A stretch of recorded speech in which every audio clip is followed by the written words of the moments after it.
I want to talk about life, Nath. You got any experience in life that you feel have shaped you to the man you are today? I'd probably say one of the biggest things is having an emergency landing with a plane. I'll never forget the day. We're flying back, a tannoy comes on, the pilot's on the speaker saying, I have to make a crash landing. Screaming, crying, is petrifying. Things like that really do change your perspective in life. You know, everyone says life's too short, you've got to live it, and it is true. You never know what can happen around the corner. Do what you enjoy, whatever it may be. Otherwise, what's the point?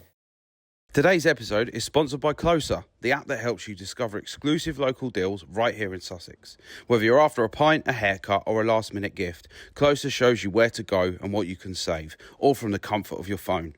It's free to download, easy to use, and packed with offers from the best spots around. Download the Closer app today from the App Store. That's CLOSR.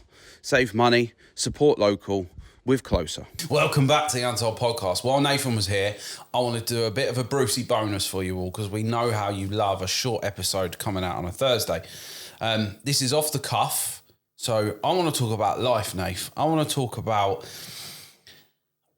I've been going through some stuff for the last 18 months, obviously shutting a business down, opening a business and things, and I feel that there is experiences that happen in our life that at the time feel like they're horrible, but as you look back on them, they are actually what made you who you are today.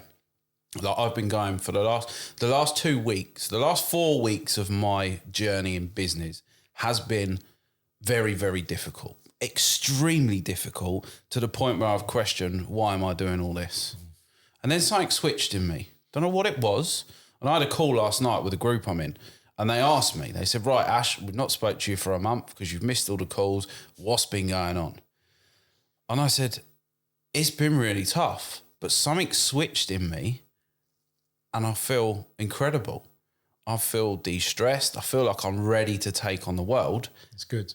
And I said, I don't know the answers yet, but I'm working on the answers to try and find out what the bloody hell has switched in me. So I think that the experiences in life, there are experiences we've had in life. And when you sit and you think that have actually shaped who you are, that can change things. A lot of people say that, a lot of people would say, as morbid as it sounds like, a death of a parent can make you really see life in a different way. A death of a child, I mean, that would, I honestly don't even want, it scares the hell out of me being a dad to think about that. What about you? You got any experience in life that you feel have shaped you to the man you are today? Well, there's a number that I've come straight to my mind. A few of them probably for a chat in a pub. So we'll park those ones and not say on the Untold podcast. But I'd probably say one of the biggest things is having an emergency landing with a plane.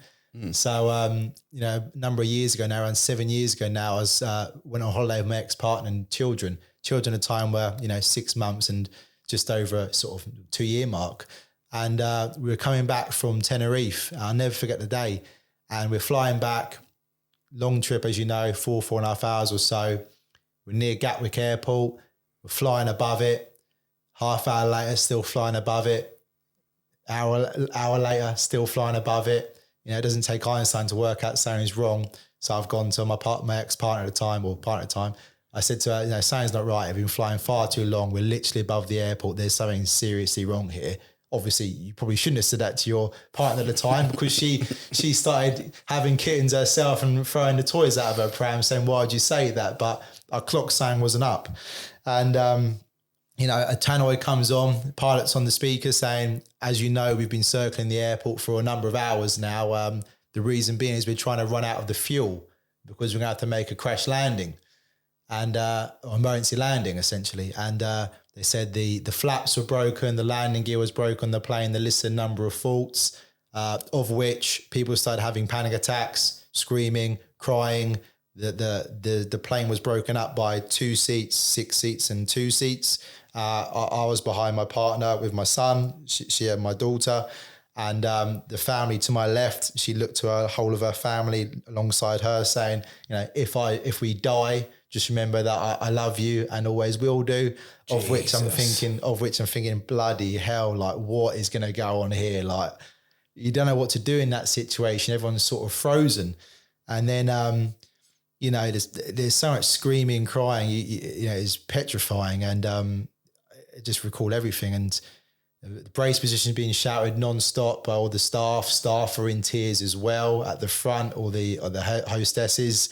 And as we're coming lower and lower to land on the runway, obviously the wheels aren't working or engaging, so you're going to skid along the runway. As we got lower and lower, look out the window and there's ambulances, fire engines, police cars. I mean, it was like a Christmas show down there. There was lights all the way along the runway. I'm thinking, was it night time or was it daytime? It's between the two. Yeah, it's around like sort of dusk time. Yeah, it's around eight. It's around 8ish, and just coming down to. I'm thinking, oh my god, like you got no idea what's going to happen. Are we going to set on fire? Are we going to have to go out the tubes? Are we going out this? You know, you're trying to get in the brace position with a 6-month-old in your lap, thinking, what are you supposed to do? My partner's going to me, what do we do? I'm like, I don't know. You know. Just got to hope for the best and see what happens, you know? I mean, I'm not sure what you do in that situation. It's out of your control, isn't it? Out of your control. I would be I'm a control freak. Before I had kids, I used to love flying.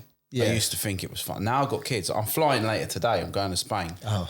And I'm all right once we're in the air, the takeoff. Yeah.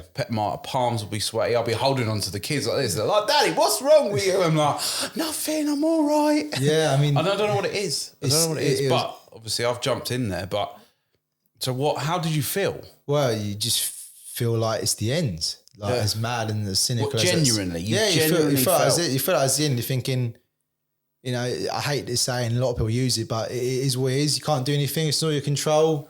Yeah.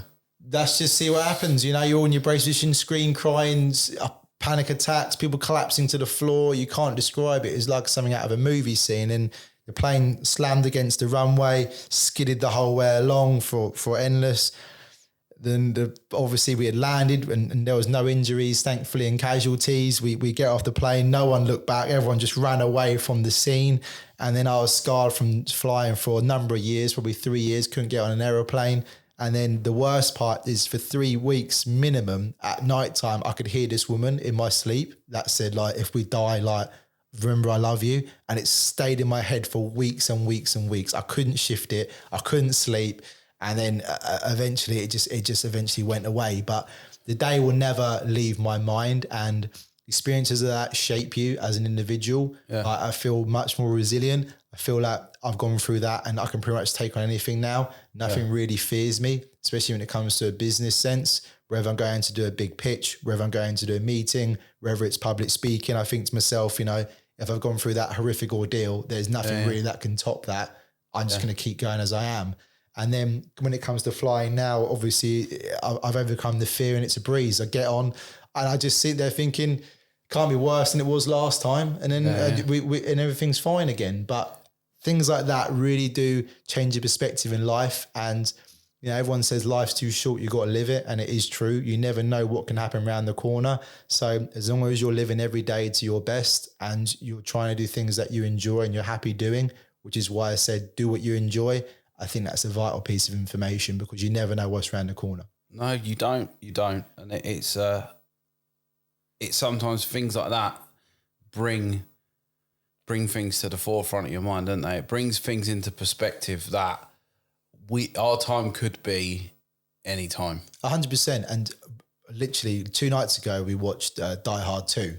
And it happens to be in an airport and the planes had to skid in their stomachs. And it just brought back everything instantly. Yeah. That's why I'm talking about it today. It's something I don't really talk about because it's such a traumatic experience. But having seen it in a film literally 2 days ago, I'm thinking, that was me. I was in that position. Yeah. And it really does strike you. You know, I'm sitting there watching that with all these flashbacks thinking, oh my goodness. Yeah. Yeah. That's, mate, I didn't even know. I've known you for a couple of years. I didn't even know that was a thing. I try and keep that one inside, but when it comes to things like what shapes you and experiences, that's definitely one that would come to the forefront of my mind of, I can imagine. I can now take on the world. That's how I think about it. It's not about being cocky or thinking you're better than people. It's about going, I've gone through that. I can now take on anything. I believe in myself and I will go and conquer the next challenge or the next meeting or the next deal. And if things don't go well, it doesn't matter because I've had things much worse in my life that happened. Wherever you're losing a deal and it's worth X amount of thousands, it doesn't matter. Yeah. You've gone through that. You're lucky to be here. Keep pushing through. Better things will be on the horizon. And that obviously happened for a reason why you didn't get that particular deal, but there's always the next one. You got to keep your head up. And that's something that your brain will always give you worst case scenario. Mm-hmm. So in that scenario, everyone on that plane thought that was it. Their time was up. 100%. Yeah. And it didn't. And now they all live to tell the story. Exactly. Yeah. And you can take a lot for like business deals. Oh my God, if I don't land this today, then everything's going to go to shit. It never does though, does it? It never does. Never does. It never does. And business is one thing, health, family and life is another thing. And you got to decomment the two of them. You got to separate the two of them. You know, don't bring your business home into your personal life. They don't want to hear it. Live your personal life and so on. That's why things like, you know, that TV show, Severance. Some people think, I'd love to be severed, where you don't know your home life into your work life. And I think if that was a genuine thing, a lot of people would do it. They don't want to take their home stresses home. If they've had a bad day at work, they shouldn't go home and take it out on their partner, on their children and be miserable and think about it. I know only recently you said that started affecting your holiday at the start of the trip, where you had a bad day at work, your family were like, come on, Dad, let's pick it up again. And if you could separate the two, you would do. Yeah. Oh, 100%. And as a business owner, no matter what they say, you are never not working. Yes. You are never, ever not working as a business owner. Now, I would class you, for the couple of years I've known you, as a bit of a workaholic. But that's why way your brain's wired. And I would do the same. And sometimes my wife would be like, right, switch off. Oh, I can't switch off. As much as I'd love to switch off, I can't switch off because I've got so much going on. Yes. Which leads me into the next part of this big Brucey bonus. What do you do to switch off? What do I do to switch off? I would say that one of the biggest parts of my life is my tennis club, you know, Wickwards, you know, whether it's now called a country club or whatever. It's been redone by David Lloyd and it's just a place of zen. Yeah. Like you go into the spa garden and there's the birds, artificial birds chirping, then you go into the real birds chirping, then there's a little plunge pool, then there's the little jacuzzi and the sauna. But every time I walk into my space of rest, I feel like I'm on a holiday and it's a relaxation. So no matter what day I've had, I can go in there, factory reset, the next day begins. And without that place in particular, my escapism, I don't think I'd be the same person. I really need that place essentially. So as long as it could be anything, it could be going home to your family, it could be going home to a place where you find rest and stress free. There's so many factors, but for me, it's having that ability to escape the world essentially and go into my place of resting. Yeah. And then obviously going home to the family and the antics of carnage and you know what it's like with children, the absolute carnage it brings on you. But sometimes you have to escape life and go and sort yourself out.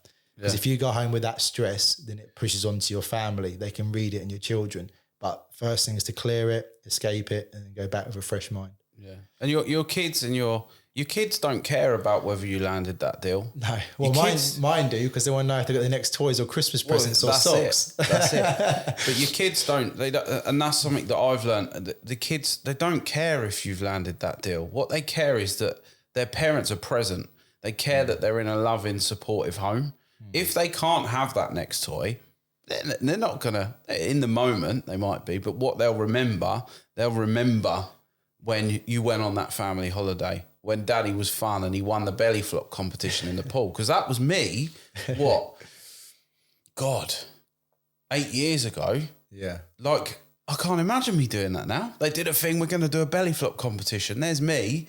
Won the bloody thing, getting up in front of the kids, and that's what they'll remember. It's good on you. I mean, I've been so guilty of it where you're spending time with your kids, you're on your phone, you're checking emails, you're checking deals. Like, I'm one of the worst people for that. And it's something that I've self-reflected and recognised. So when the children are around, there's no screen time. We don't do TVs. We don't have a games concert at my house anymore.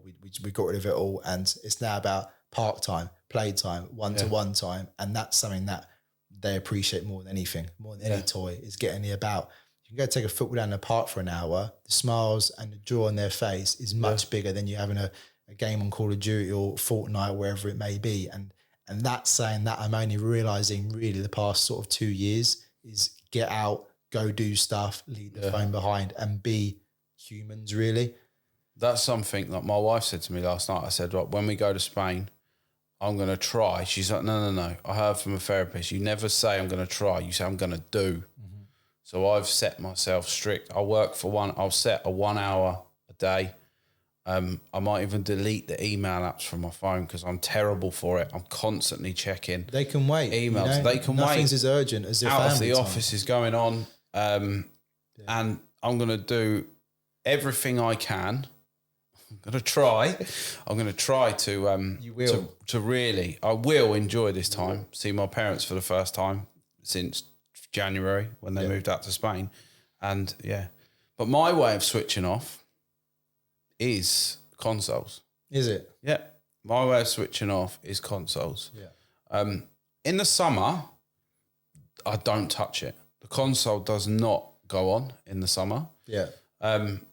Because I'm out doing things. Yeah, of course. In the winter on a Sunday and stuff. Cold evening or whatever it may be, in a winter's evening. I'll play a bit of golf on a console. I'll play a bit of Call of Duty. And it is literally, I switch off doing it. It's like the only time my brain will switch off and focus on that one thing. Otherwise, my brain's like a washing machine on a spin cycle. Yeah. And it's thinking of this and this and that and this and this and that.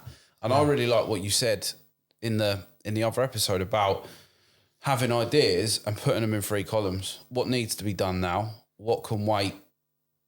Prioritising things. I think that's fucking brilliant. And I think that's a real golden nugget that anybody listening to that episode could take from it. Of course, 100%. Always prioritise what needs to happen. The now, the short term and the long term. But when it comes to gaming, I completely understand it's that escapism. But my dad struck me hard a number of years back, around 15 years ago. I was really proud to get to a certain level in whether it's a Call of Duty or a FIFA game. And I used to play all the time. You know, when you're going from school, you're on it straight away. You get to a certain level and you become a bit of a geek. And I was an absolute geek. Like, I was nailing everything, top of whatever. I was like, Dad, I'm number 1 in the country for this month in terms of goals scored, whatever go. And he'd turn around and go, what does that actually mean?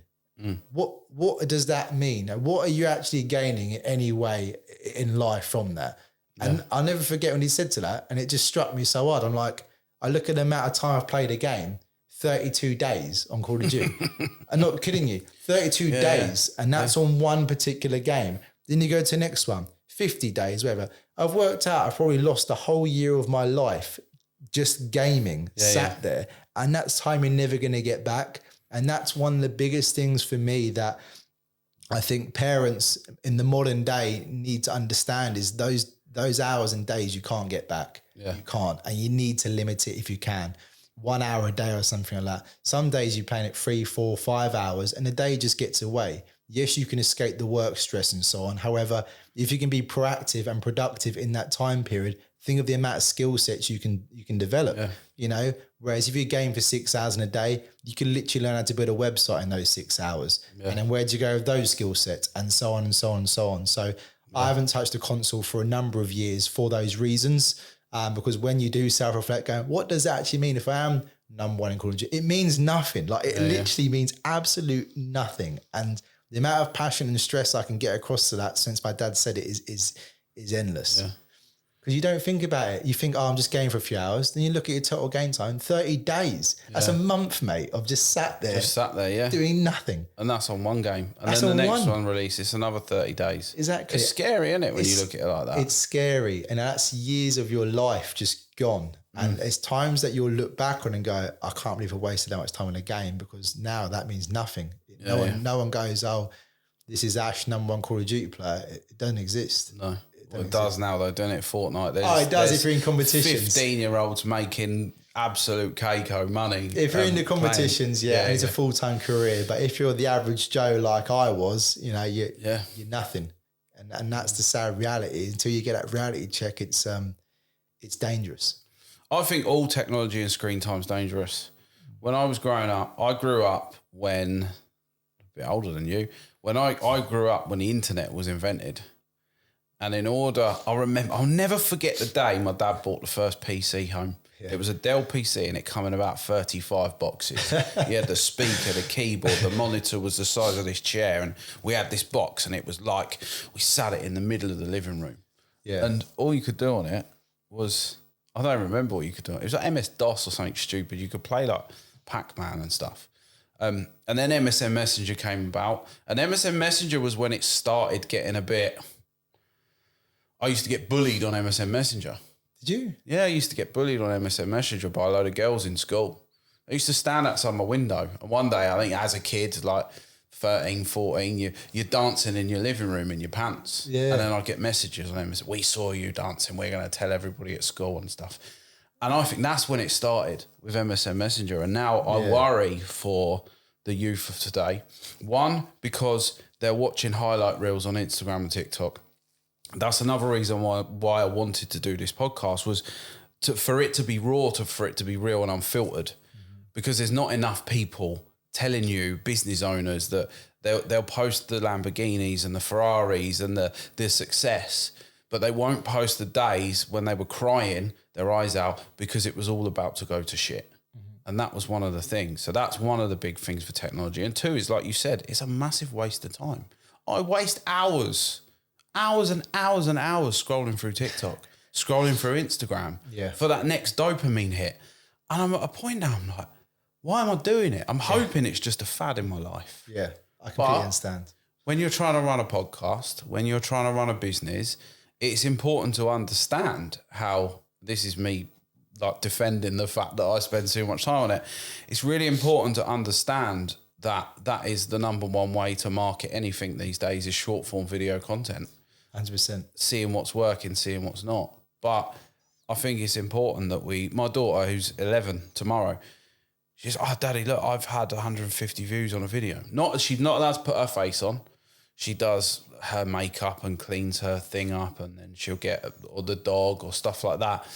And I said, it doesn't matter. Wholesome content. Yeah, I said, it doesn't matter, Boo. I said, it's brilliant that you want to do it because it's very important to understand it. It's good to build up a resilience. She said, oh, someone's commented, no one cares. I said, so? You don't care. And it's important to build up kids' resilience to online trolls. They should educate them in schools about social media and TikTok and how it's important not to get overwhelmed by, not everyone's going to like what you do. 100%. But as long as you can be yourself and enjoy it. The day you stop enjoying making content stop is the day that you stop. Correct. Couldn't agree more. You've got to do what you like. Same thing as we discussed in the other session was do what you enjoy, work-wise, whatever it may be. Otherwise, what's the point? Yeah. If you're not enjoying your video making and content, it's likely that the viewers won't enjoy it because your passion, drive and ambitions in that video is not coming through. And that's the key part. Yeah. Do what you like. Yeah. Those who say they can normally do. Those who say they can't normally don't. Yeah. A wise man once said. So let's finish it there, Nath. Thank you for your time. I'm sure we'll have you on again to talk about the other stories in your life because I know you've got a few. But that has been the Untold Podcast, a bonus episode. If you've got a story to tell, if you've been through some interesting life events and you're open and willing to be honest on camera, then we'd love to hear from you. So reach out to us, comment on this video, DM us. You can email us, socials@theuntoldpodcast.co.uk. And we would love to have you on sitting in the chair as a guest, and we'll drill into you and get some good content. Let's help other people, build a community and smash it.